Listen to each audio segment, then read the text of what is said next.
विशेष फल को देती है। पर्वों में की गई आराधना वैसा फल देती है और महापर्वों में की गई भगवान की भक्ति आराधना महान अभ्युदय फल को देने वाली होती है। प्रियात्मन, यह जो आराधना हम करते हैं, यह जिस आराधना से हम आराधना तक पहुंचते हैं, यह सभी आराधनाएं हमारे मन मस्तिष्क को पवित्र और पावनता प्रदान करती है। हम कल्याणों के मंदिर भगवान पार्श्वनाथ की आराधना के लिए एकत्रित हुए हैं। यह कल्याण के मंदिर कोई और नहीं है, स्वयं निज परमात्मा ही निज के कल्याण का मंदिर है। जगत में घूमने पर, जगत में भटकने पर जो लाभ नहीं होता, वो लाभ निज में आने पर होता है। क्षुल्लक गणेश प्रसाद वर्णी जी महाराज जब गृहस्थ थे तो वो तीर्थ यात्रा के लिए निकले। आज तो सबके पास 4 व्हीलर है, 2 व्हीलर है, फ्लाइट की टिकट के लिए पैसे हैं, ट्रेन की टिकट के लिए पैसे हैं। उस समय ये सारी सुविधाएं सम्यक नहीं थी। वो पैदल पैदल यात्रा के लिए निकले तो रास्ते में बारिश आ गई और बारिश से भीगते गए और चले गए। फल यह हुआ कि बारिश में भीगे रहने से उन्हें बुखार आ गया और बुखार इतना अधिक बढ़ गया कि उनसे चलना संभव, कोई भोजन की भी व्यवस्था नहीं थी। आज तो हर जगह भोजनशालाएं हैं, व्यक्ति स्वयं भी लेकर के चलता है। और सबसे बड़ी विकृति हमारे जीवन में आ गई है कि जहां भी होटल लिखा रहता है वहां हम, उसका मतलब क्या है? होटल, यह होटल है, यहां से टल जाता है। क्या?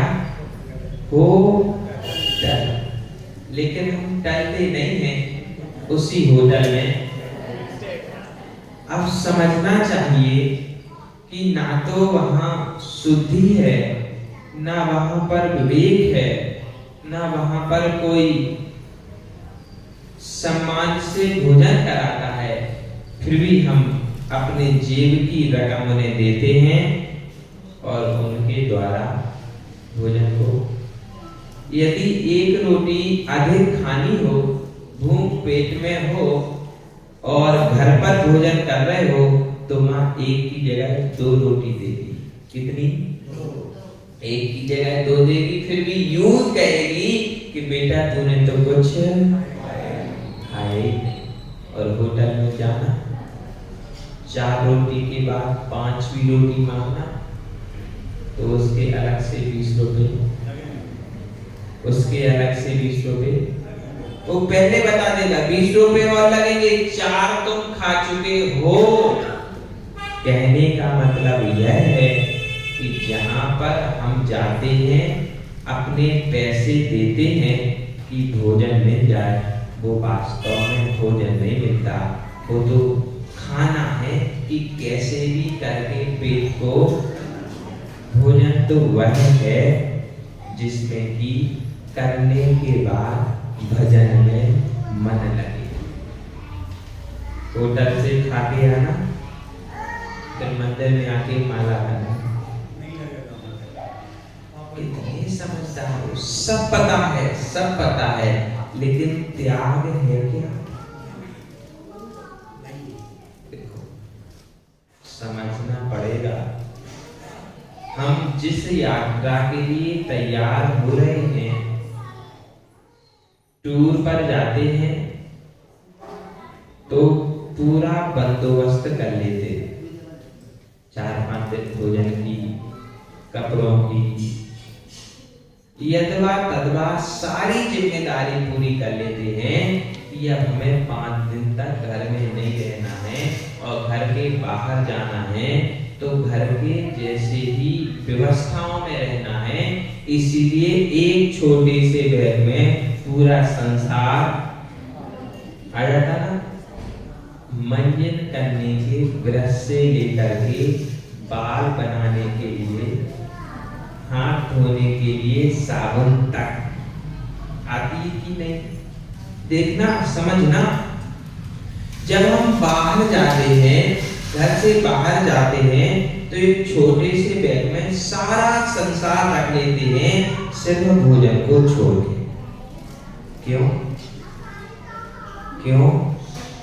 क्योंकि हमारी जबान में, रसना इंद्री में एक चटोरापन लगा हुआ है। देखो, बुरा नहीं मानना,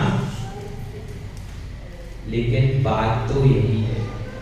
जब तक चटोरापन नहीं होगा तब तक हम होटलों पर, ढाबों पर नहीं जाएंगे। उनका पता ही नहीं कि उनने हाथ धोए थे कि नहीं, उनका पता ही नहीं कि उनने नहाया है कि नहीं, उनका पता ही नहीं कि चावल में जीव हो गए थे तो वो साथ में भुज गए क्या, उनका पता ही नहीं कि चावल आटा कितने दिन का था। रोटी में फफूंद आ जाती तो कपड़े से पोंछ करके फिर से करक करके दे देते कि खा लो। और घर पर सब्जी में थोड़ा सा नमक कम होना तो तेवर बदल जाते।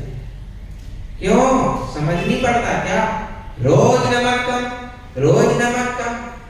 कहने का तात्पर्य यह है कि यदि हमें अपने मन को भजन में लगाना है और भगवान की आराधना करना है तो पहले भीतर की आराधना के पहले बाहर की आराधना को देखना पड़ेगा। कल तरुण भैया कह रहे थे, मुनि बनना भीतर की साधना है। क्या? मुनि बनना भीतर की साधना है, लेकिन भीतर की साधना के पूर्व बाहर की साधना देखनी पड़ती है कि यदि बाहर की साधना में तुम पक्के हो तो भीतर की साधना भी तुम, बोलो तो, कर लोगे। ऐसा विश्वास कर सकते। जब लड़की देखने जाते तो क्या देखते? गए कि नहीं गए? शादियां तो हो गई होंगी और सबसे ज्यादा माताएं जाती हैं और मीन मेघ निकालती हैं।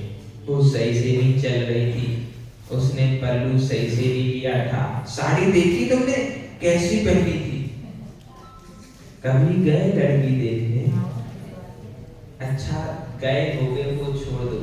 आपको जब देखने आए थे तब कैसा लग रहा था?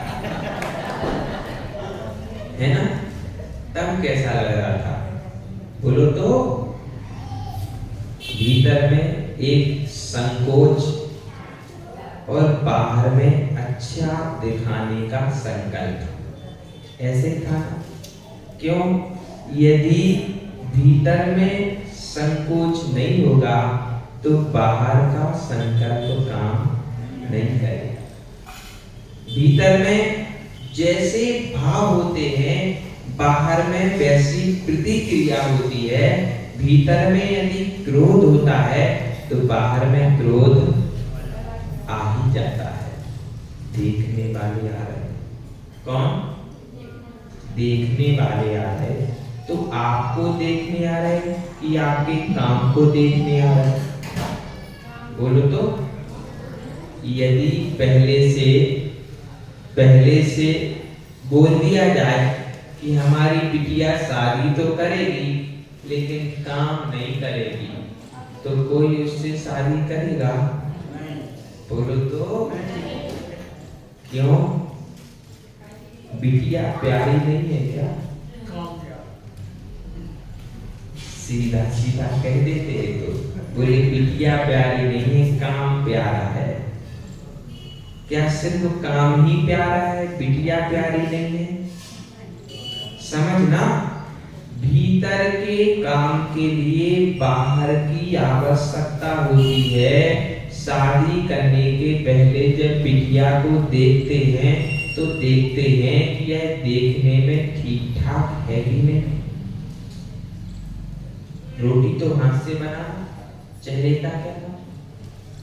फिर भी देखते हैं कि नहीं। यदि चेहरा अच्छा होगा तो उसका काम भी ऐसा निमित्त नैमित्तिक संबंध जोड़ते कि नहीं। वो एकाध अपवाद हो जाएगा कि चेहरा अच्छा हो, काम अच्छा, लेकिन जिनका चेहरा अच्छा होता है उनके काम भी, क्योंकि बाहर की सुंदरता भीतर की विशुद्धि से ही आती है, अन्य कहीं और से। किसी ने कहा कि बोले महाराज हम काले हैं तो गोरे होने का उपाय बताओ। भैया डॉक्टर के पास जाते, हम वैद्य हैं क्या कोई, या डॉक्टर है क्या कोई? बोले काले हैं तो कोई पसंद ही नहीं करता, आप कोई उपाय बताओ कि हम गोरे हो जाएं। तो कल्याण कार्यक्रम में लिखा कि केसर मिश्रित दूध, रबड़ी, पेड़े, सफेद सफेद चीजें खाओगे तो तरुण भैया के जैसे गोरे। समझना, एक भीतर में खाते हो तो बाहर में प्रभाव। ये बिल्कुल कल्याणकारक वाचक उग्रदित्य महाराज ने लिखा, जैन परंपरा का सबसे बड़ा आयुर्वेद का ग्रंथ है। जिनको औषधि शास्त्र में पारंगत होना हो उनको सबसे पहले इस ग्रंथ की आराधना, और नहीं भी पारंगत होना हो, घरेलू उपचार करना हो तो कल्याणकारकम को पढ़ना ही पढ़ना चाहिए। प्रियात्मन, भीतर से बाहर की साधना। दूध पीने पर भीतर सफेदी जाती है तो तन में भी उजलापन, बोलो तो प्रयोग कर लेना। और आप लोगों को तो प्रयोग भी होगा, जब गर्भ में बेटा होगा ना तो माँ को क्या खिलाती है पता है ना। सब समझदार है, सबको सब पता है, जिससे कि बेटा गोरा, भीतर में विशुद्धि होती है तो बाहर में भी वचनों के माध्यम से विशुद्धि निश्रित होती है, और भीतर में राग और द्वेष होते हैं तो बाहर में भी राग और द्वेष उसी प्रकार प्रदर्शित होते हैं जिस प्रकार की तन का उजलापन। समझना, भीतर से बाहर की यात्रा प्रारंभ होती है, लेकिन पहले बाहर की यात्रा पर ध्यान देना पड़ता। समझ रहे हो ना? कमाने जाते हो, बोलो तो कमाने जाते हो, किस लिए कमाते हो? बोलो तो। अच्छा, पहन सको इसलिए कि अच्छा खा सको इसीलिए? बोलो तो। प्राथमिकता किसके लिए रहती है? भोजन के लिए कि पहनने के लिए? भीतर की यात्रा है। रोटी खाओगे तो बाहर में दिखेगी क्या? भीतर में पेट भर गया तुम ही समझ सकते हो, तुम्हारी पत्नी भी नहीं समझ सकती। समझ सकती क्या? लेकिन भीतर की यात्रा के लिए बाहर का प्रयत्न करना पड़ता है, और भीतर में भोजन हो गया यह समझने के लिए बाहर में बताना पड़ता है। उसी प्रकार भीतर में आत्म आराधना करने पर बाहर का परमात्मा दृष्टि गोचर होता है। परमात्मा के दर्शन हो जाएं, कोई बच्चों का खेल। परमात्मा के दर्शन हो जाएं कोई बच्चों का खेल नहीं, लेकिन परमात्मा के दर्शन बच्चों को भी होते हैं, और उसका कारण है कि जिनका मन पवित्र होता है उन्हीं के मन में परमात्मा का वास होता है। और जब जब परमात्मा का वास होता है तब तक विशुद्धि हमारे मन और मस्तिष्क पर खेलती है, फिर हमें झूठ बोलना नहीं आता, फिर हमें छल कपट करना, बोलते ना बच्चे मन के सच्चे। तो क्या बड़े मन के सच्चे नहीं होते? बड़े बेईमान होते क्या? बोलो तो, बड़े बेईमान होते। समझ बोलो, ये सब पकड़ के मारेंगे। कहने का तात्पर्य यही है कि जिनके मन में राग और द्वेष की रस्सियां चल रही हैं, उनके मन अपवित्र हो जाते हैं और उनके मन में विशुद्धि कम रहती है, इसलिए उन्हें मन का सच्चा नहीं कहते। ऐसी चर्चा को भगवान कुमुद चंद्र देव ने श्री कल्याण मंदिर ग्रंथ में लिखा। एक रूप में आपकी भक्ति करने के लिए उद्यत होता हूँ, मैं आपकी भक्ति करने से सभी पापों का क्षय करता हूँ। जिन की भक्ति से पाप कर्म का क्षय होता है, तो क्या उनकी भक्ति से संसारिक सुविधाएं प्राप्त नहीं होगी? स्टोक देश में कारिका आई, थोड़ा सा भार लेकर के कोई पर्वत पर चढ़ना चाहे तो उसे समय लगेगा, लगेगा। और निर्भर हो जाए और पर्वत पर जल्दी जाना चाहे तो पहुंचेगा कि नहीं?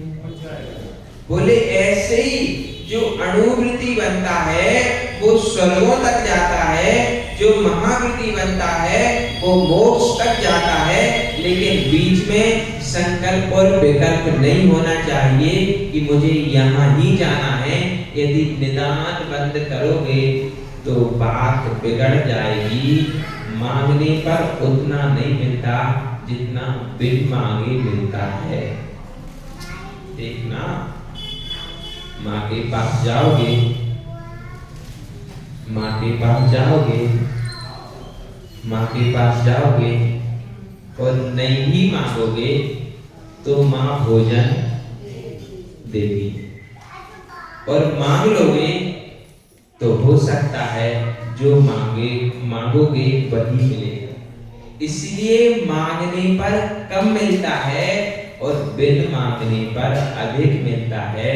प्रियात्मन, मांगना उनको पड़ता है जिन्हें कोई संदिग्ध स्थिति हो। क्या? संदिग्ध स्थिति हो। क्या पता मिलेगा कि नहीं, क्या पता हमें कोई देगा कि नहीं। जब ऐसी स्थिति होती है तो हमें मांगना पड़ता है। जब विश्वास होता है कि मैंने सत्कर्म किए हैं, मुझे इसका फल अवश्य मिलेगा, तब मांगने की जरूरत बस विश्वास की आवश्यकता होती है। विश्वास कैसे काम करे और विश्वास कब हो? बोले महाराज नहीं मिला बिन मांगे तो क्या करेंगे? जो मांगने पर मिल रहा था वह भी चला गया। ऐसा नहीं है। यदि विशुद्धि है, कर्म अच्छे हैं, तो जंगल में भी जाओगे वहां भी महल मिल जाएगा, और कर्म अच्छे नहीं है तो महलों के बीच में भी जंगल की भांति ही रहना पड़ेगा। आप लोगों ने देखा होगा करोड़पति रोड़पति और रोड़पति करोड़पति होते ही नहीं। भाई क्या कारण है? जो भगवान की भक्ति करता वो गरीब रहता और जो भक्ति नहीं करता वो संपन्न रहता। ऐसा देखने में आता कि नहीं? ऐसा देखने में आता है, लेकिन ऐसा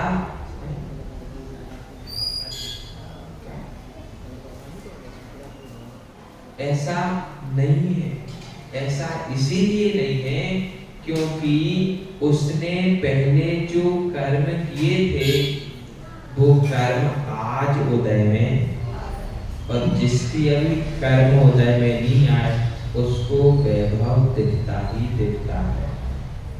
यह आराधना यह अभिषेक की क्रिया, यह पूजन की क्रिया या फिर शांति धारा हो, यह सब है भीतर से बाहर की यात्रा, और बाहर से भीतर की यात्रा भी यहीं से प्रारंभ होती है।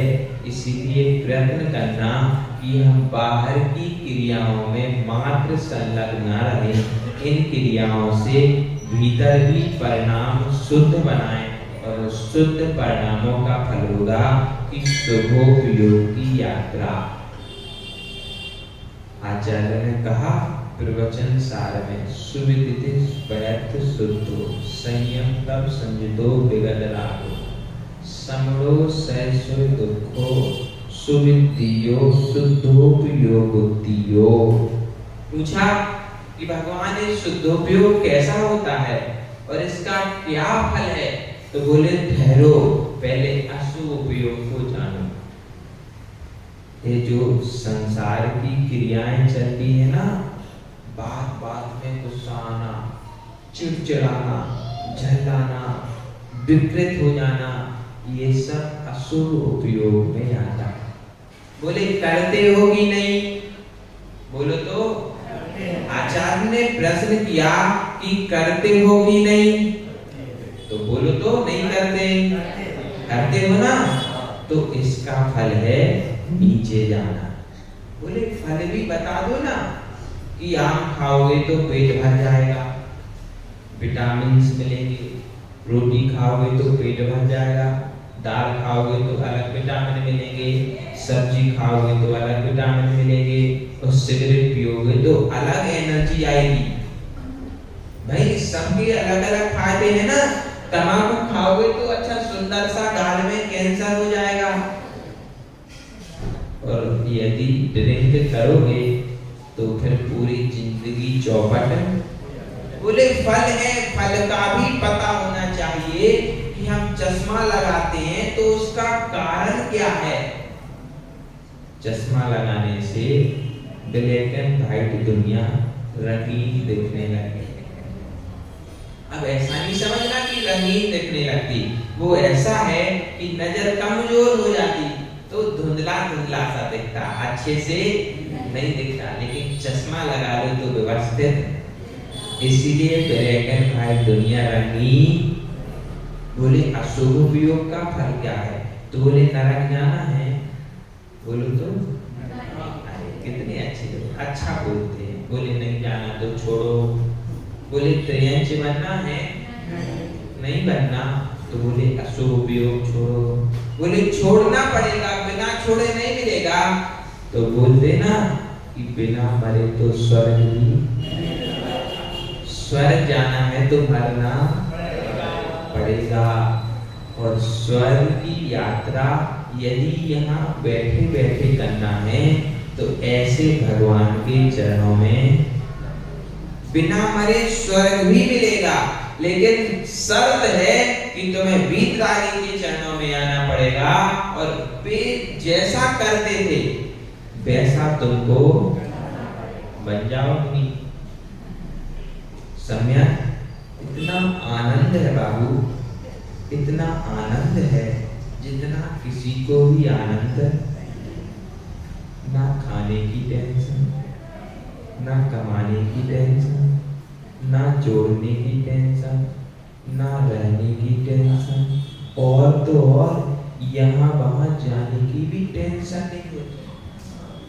पुण्य योग से अच्छे अच्छे लोग 1-2 करोड़ लगा के बेचारे तरुण भैया ने अतिथि निवास बनवाया और हमने कब्जा जमा लिया। हमने बनाया क्या? हमने जमीन ली क्या? हमने कुछ किया क्या? नहीं करना पड़ा। हम यहाँ प्रवचन कर रहे, चौकी में वहां माताएं लगी होगी गर्मी में बनाने के लिए, तो ना खाने की टेंशन, ना आने जाने की टेंशन। लोग आ जाते, महाराज श्रीफल चलो हमारे यहाँ चलना है। हम सुमति धाम में थे, हमने कहा अब यहाँ से कहाँ जाना है, सोच ही रहे थे कि दूसरे दिन तरुण भैया आ गए, चलो महाराज स्मृति नगर। हमने कहा अच्छा रहा, तो आने जाने की भी टेंशन। अब रही बात आगे क्या होगा इसकी टेंशन। तो आचार्यों ने जिनवाणी में लिख दिया कि जो मुनि बनेगा, समीचीन चर्या का पालन करेगा, नियम से ओक्कस्यन 2-3 भाव गहरानी और जहनेन 7-8 भाव गहरानी, नियम से मोक्ष को। अब पूरी टेंशनों से मुक्त हो गए। अब बताओ जीवन में स्वर्ग है कि नहीं? बोलो तो। स्वर्ग से भी अधिक आनंद यहाँ है, क्योंकि स्वर्गों में तो मानसिक दुख। बोलो तो। यदि बेटा माँ से ना पूछे और काम कर ले, नई गाड़ी ले ले, तो माँ को दुख हो जाता, मानसिक दुख। अब वो कह भी नहीं सकती और झेलती भी रहती है, लेकिन इस मुनि निर्ग्रंथ अवस्था में किसी भी प्रकार का दुख, संकल्प विकल्प नहीं होता है। इसलिए जीते जी स्वर्ग का आनंद यदि चाहिए है तो समझ लो, आप लोग सब समझदार हो। यस्मिन् न पार भव पारी निधौ मुनि से। बोले हे प्रभु, मन में अस्मिन्, मैं ऐसा मानता हूँ, अस्मिन् अपार भव पारी, बहुत बड़ा समुद्र है और उस समुद्र में पानी भरा हुआ है और एक छोर से दूसरे छोर पर कोई खड़ा हुआ है और उससे कहे कि सुनो, तुम्हें मेरी आवाज सुनाई दे रही है? तो क्या आवाज सुनाई देगी? बोलो तो। अरे घर में ही हो, नीचे वाले माले पर कोई है और कोई छत से, टेरेस से आवाज दे तो सुनाई। समुद्र में तो जल की भी आवाज सुनाई कैसे देगा? मन्ने नामे श्रवण गोचराताम गतः असि, वह शब्द कानों तक नहीं आते हैं। ऐसा मानने पर यदि कोई गलती करता जाए तो उसका दोष नहीं है, क्योंकि उसे सुनाई नहीं दे रहा है। हे प्रभु, मेरा भी ऐसा ही दोष है। मेरा कैसा दोष है? ऐसा ही दोष है जो आपकी कीर्ति पूरे तीनों लोगों में हो रही है, पर कीर्ति मुझे आज तक सुनाई। बोलो तो। एक साथ दो चीजों को कोई नहीं सुन सकता। एक साथ दो चीजों को कोई नहीं सुन सकता। विषय भोग धर्म सयाने। क्या? या तो विषय भोग की बातें सुनाई देगी या धर्म की बातें सुनाई देगी। यदि धर्म की बात सुन रहे हो तो विषय भोग नहीं कर पाओगे, और विषय भोग के ऊपर ध्यान है तो धर्म। बोलो तो। अब चाहते हो दोनों, हम घर में भी रह आए और स्वर्ग भी मिल जाए। महाराज, घर नहीं छूटा तो घर में भी रहने हैं और आप औरों के संगे भी रह आओ जात, क्या बोलते, आते जाते बनी रहे। तो समझ लो कि आते जाते में कब टिकट कट जाए और कब आउट हो जाए इसका कोई पता। क्रिकेट देखते हो? क्रिकेट देखते हो? रन दौड़ते ना, कितनी सावधानी से दौड़ते, और बीच में यदि स्टंप को बॉल छू गई तो आउट। बोलो तो। कब? यदि दौड़ने वाला रास्ते में है और बॉल देने वाला पहुंच गया तो आप आउट। बोलो तो। अशुभ उपयोग की यात्रा चल रही है, शुभ उपयोग के लिए जा रहे थे, बीच में सावधानी हट गई और आयु बंद हो गया, तो समझना कि अब तो दुर्गति होगी ही होगी। जाओगे तो जाओगे कहाँ बच करके? प्रिय आत्मन, उस अशुभोपयोग से बच करके शुभोपयोग की ये जो यहाँ चल रही है ना, ये शुभोपयोग की यात्रा है।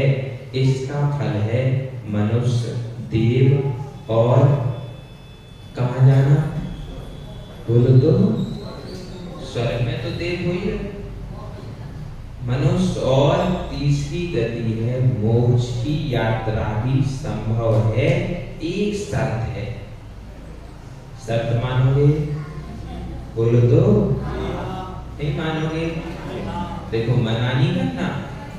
हम किसी के घर जाएं और अंजलि खोलें तो कोई मना नहीं करता आहार के लिए।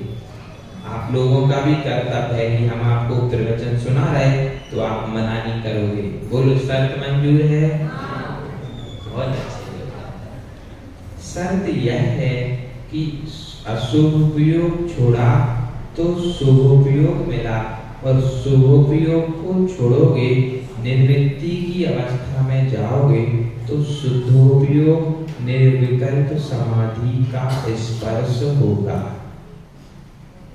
और निर्विकल्प समाधि का मतलब है स्वर्ग या मोक्ष। यदि किसी कारण से कर्म पूरे नष्ट नहीं हुए तो स्वर्ग जाओगे, सर्वार्थ सिद्धि आदि जाओगे, और कर्म क्षय हो गए तो नियम से मोक्ष जाओगे। ऐसा फल है शुद्धोपयोग का, बाहर से भीतर की यात्रा का। आकर्ण तेतु तव गोत्र पवित्र मंत्रे हे प्रभु, जो आपके पवित्र मंत्र सुन लेता है उसका कल्याण अवश्य ही हो जाता है। सुना होगा, पतरुचि ने बैल को नमोकार मंत्र सुनाया, जीवनधर स्वामी ने पापाचारी मरण समय सार में ओपी सौख्याम, मरते हुए कुत्ते को नमोकार मंत्र सुनाया, बकरे को नमोकार मंत्र सुनाया, नाग नागनी को धर्मोपदेश दिया। ये सब किसका फल था? यह सब जिनकी गति सुगति हुई है, यह उसका फल था कि इसने प्रभु आपके पवित्र नाम को सुन लिया था, इसीलिए गति सुगति हो गई। और नहीं सुना होता, अच्छा ऐसा भी कि कोई को सुनाते जाओ वो नहीं सुने तो? बोलो तो, सुनाते रहो नहीं सुने तो उसको फल मिलेगा? नहीं मिलेगा, नहीं मिलेगा। पक्का पक्का बोलना, पक्का पक्का बोलना। जबरदस्ती भोजन कराओ तो पेट नहीं भरता। बोलो तो। अरे यार, ये तो गलत बात है, हंसते हो, बोलते नहीं। जबरदस्ती भोजन कराओ तो पेट नहीं भरता। ऐसी जबरदस्ती धर्म कराने से भी पुण्य तो मिलता है, लेकिन जितना मिलना चाहिए उतना। अब नहीं तो यूं कहोगे कि तरुण भैया को जो दिखता, क्यों बाबू अभिषेक बंद कर दिया, कितने दिन हो गए? कल आना, अभिषेक करना, शांति धारा करना, जो मिलता उनको वो बाबू करके सबको दिन भर पटाते रहते। क्या करते? अब इसमें किसका लाभ है? बोलो तो। हाँ, उनका लाभ है क्या? दोनों का लाभ है कि मंदिर का लाभ है? अरे भाई, तीनों का लाभ है। पहला तो जो करेगा उसको पुण्य मिलेगा, दूसरा जो करवारा उसको अनुमोदना का पुण्य मिलेगा, और द्रव्य पाया तो मंदिर का लाभ। प्रिय आत्मन, कहने का तात्पर्य यही है कि जो प्रभु का नाम सुन लेता है उसका कल्याण नियम से।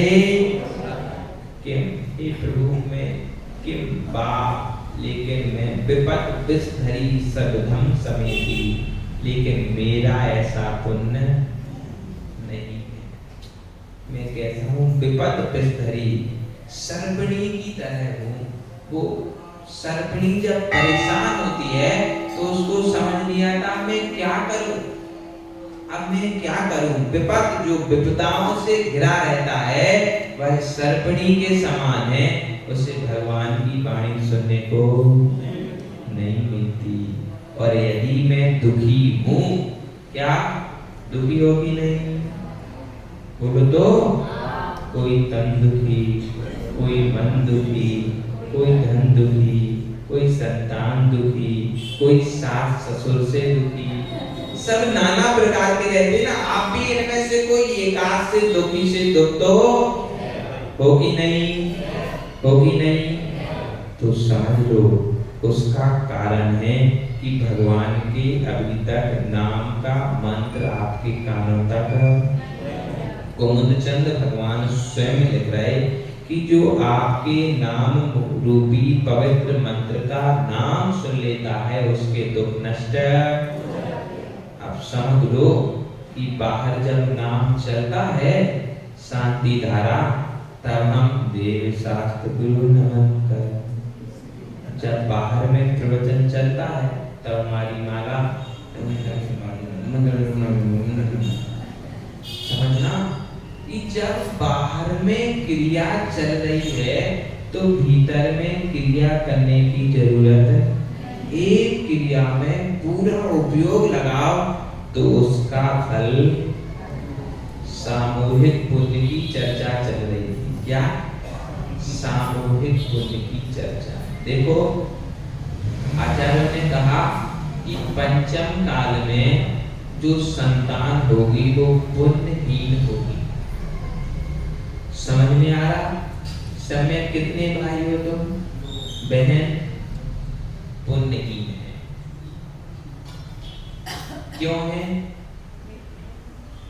क्यों है? क्योंकि सगे संबंधी, बोलो तो, एक एक दो दो करने वाले सगे संबंधी जिनके नहीं होते वे पुण्यहीन होते हैं। क्योंकि एक बेटा यदि घर में हो तो उतनी चहल पहल होती है, और 10 बेटे हों तो घर स्वर्ग के जैसा दिखने लगता है। और जब मैत्री वाले ज्यादा हो, बड़ा परिवार होता ना, तो कितनी प्रसन्नता होती। 2 4 5 10 दिन बाहर घूमने के लिए चले जाएं तो कोई प्रभाव, और घर में 2 ही लोग। अब घर से बाहर गए तो चोरी ना हो जाए, चिंता रहती कि नहीं? अब घर में 2 ही लोग, तीसरा बच्चा हो गया तो इसको संभालेगा कौन?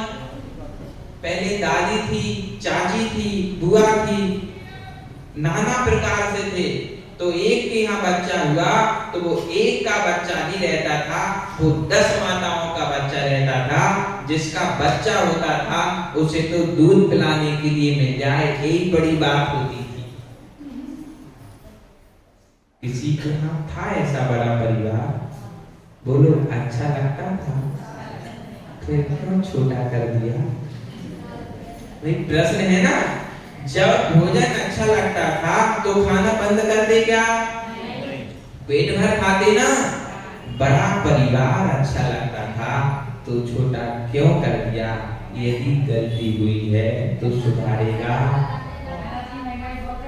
क्या बोली दादी? अच्छा फैशन में ज्यादा आ गया। बोल तो दादी तुम समझाती नहीं हो किसी को। तुम बिना फैशन में आज बुढ़ापे में इतनी अच्छी लगती हो, तो जवान लोगों को फैशन की जरूरत क्या है? जरूरत है भीतर की सादगी की। यदि भीतर में सादगी होती है तो बाहर में सुंदरता रहती ही रहती है। सभी की भीतर से बाहर की यात्रा के पहले बाहर से भीतर की यात्रा शुरू हो जाए, ऐसी मंगल भावनाओं के साथ संयम प्रदाता गुरुदेव विभव सागर जी महाराज की, परम वंदनीय मुनिवर श्री शुद्धोप योग सागर जी महाराज की, वंदनीय मुनि संघ की। 2 मिनट और बैठेंगे।